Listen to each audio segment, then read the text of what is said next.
Okay, so let's go back to what we were talking about. All right, we're going to go ahead and we're going to draw the earth.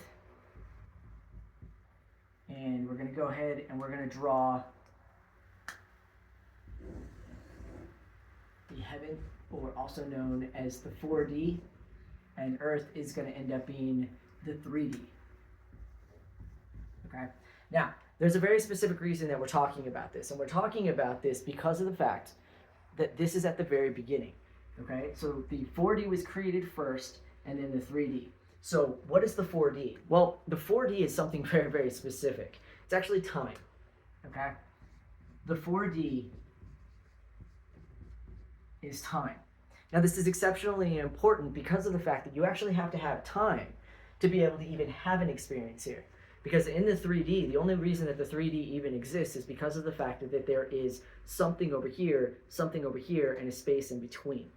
Okay, you could go all the way back to understanding duality. You have the first dimension, which is basically a dimension that does not mean anything to us because you'll never reach it.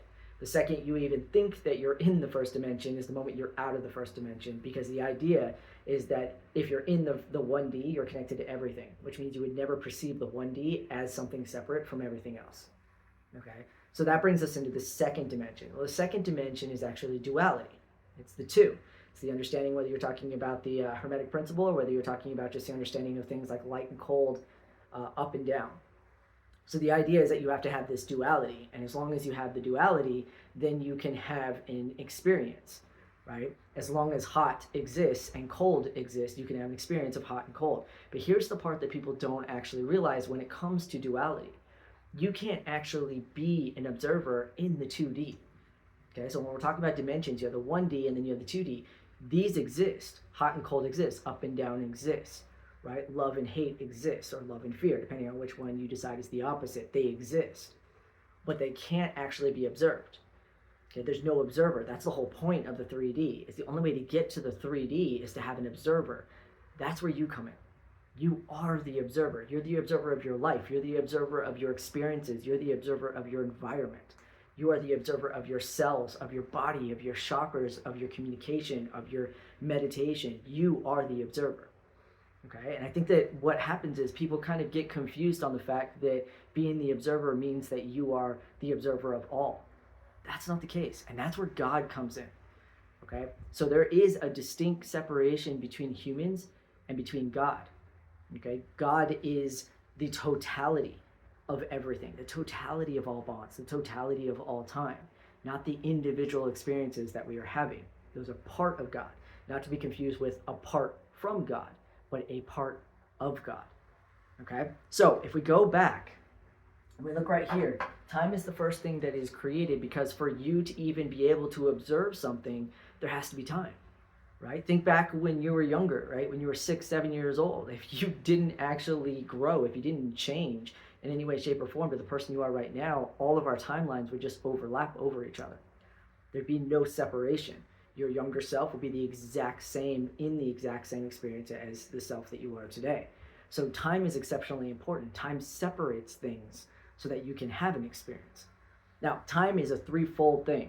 It is a reality, it is a constant, and it is a variable. Okay, and what that means is it means that time will always exist. As long as you are observing something, as long as you are being the observer of something, time must exist. Okay, so that makes it a constant. It will never go away. It is also a reality. You will live and die by time. Make no mistake, the second you believe that it's the end of your life, it is the end of your life.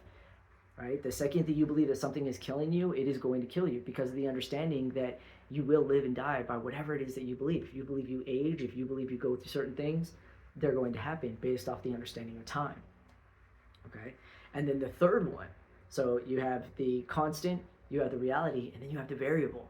And this is one of my favorite things to talk about, because if you guys have followed Nine Vibes, you know that I could show you the most epic cosmic clock that runs with the precession of the equinox, that runs with the hours on our clock, on the face of a clock, that runs with the alignment of time, as well as the 60 digits, 60 seconds, whatever it happens to be.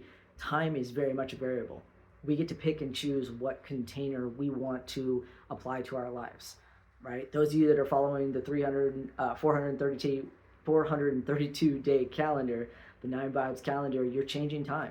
right? You're still living the exact same way that you are. That's not changing, but you are starting to absorb and understand that if you follow that, there's not 365 days, there's 432.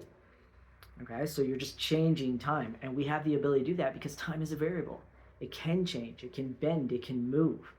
Okay, but most importantly, I don't think that people realize how much time we actually use, and that's what we're going to talk about. Okay, so if the 4D is time, then for the 3D to experience anything, it has to borrow time. All right, so basically, a person, let's draw a little person here, is borrowing time. Okay, and that is why the number one fear in this world is there's two. It's very simple. You either are afraid that you're going to run out of time, right? That sooner or later that time is going to run out on you, or you are terrified of experiencing another moment on this earth. Those are your only two options of fear. You either are so excited for tomorrow that therefore none of this stuff affects you, or you are very much afraid of running out of time, or you are afraid of having to live another moment. Okay? Those two fears are very, very important when it comes to time. So as you can see here, you borrow time. If you borrow time in unawareness, what you are doing is imagine those plastic wrap rolls. So you're pulling and you're pulling and you're pulling, and sooner or later you know it's going to end, but you don't know when it's going to end. And so therefore it's this fear. Every moment that you pull, every time you get a whole entire strip of it, you're afraid that the next moment is going to be the end. And that's exactly how we live this life. And that's why I tell you guys that fear, first off, the definition of fear is excess imagination with limited experience. It's too much time. It's too much of you not actually applying or doing anything in this world. Okay? But fear is also just compression. It's compression. And what I love about this is that you can explain this by understanding just something as simple as when you take a movie, when you take a song, when you take a picture that is high quality, right? When you look at it, it is high quality. When you listen to it, it's the best quality, and you compress it so that you can send it in an email or you can send it to someone, you lose quality. Okay, so when you compress it, you lose quality. When you lose quality, it's not as good as it was, and you're constantly in that reminder of that. Well, that's exactly how fear works. Okay, when you actually choose fear in your life, you compress onto yourself. Just like pushing down, you compress onto yourself, but it doesn't affect you the way that it does, the way that people think that it does. It affects what you see. It affects what you hear. It affects what you taste. It affects what you smell. It affects what you touch.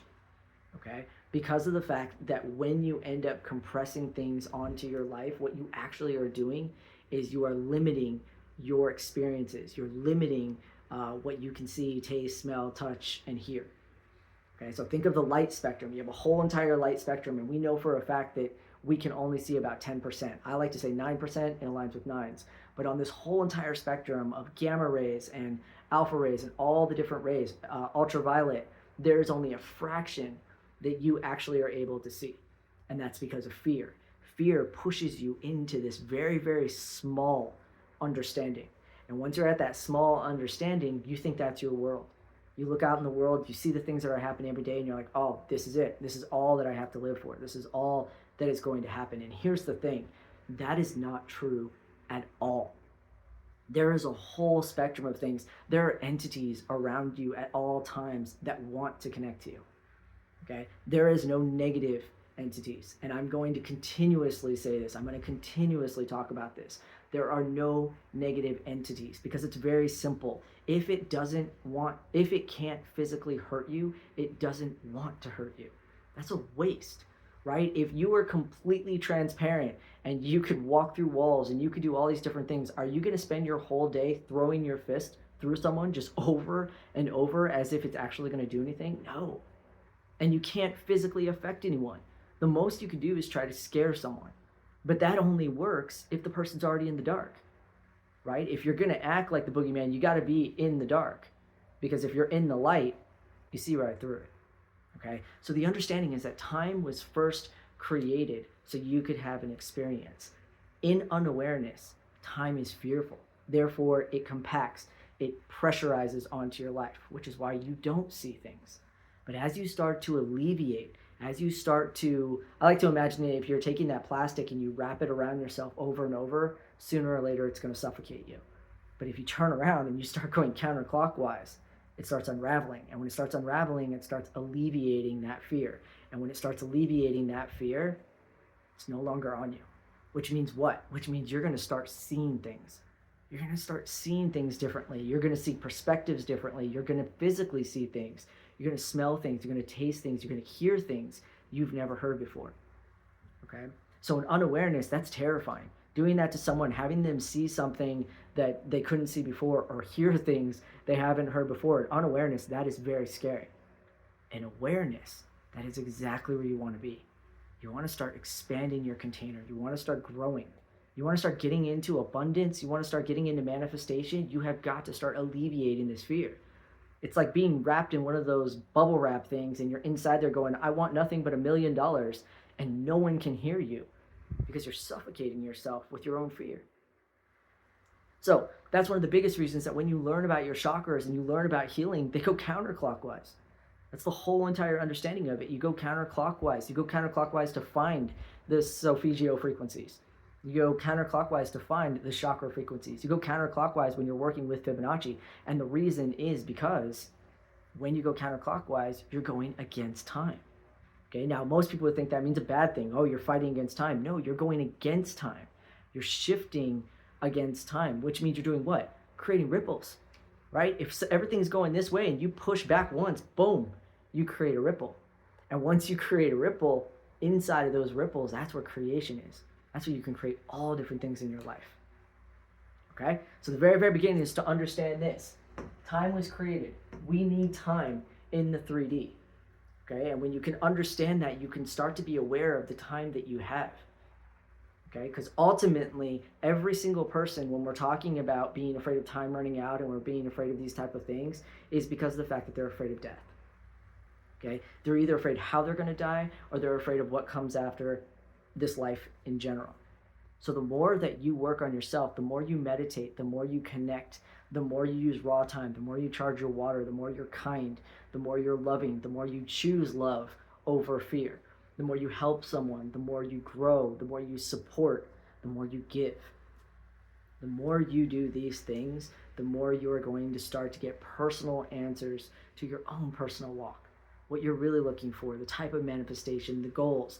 Every single person that posts on one of those posts that says they want $1 million has no concept of what $1 million is. If you can't live at $3,000 a month without struggling or $10,000 a month without struggling, I guarantee the universe is not going to give you $1 million. And the reason is because that's unkind to do to you. Money doesn't fix things.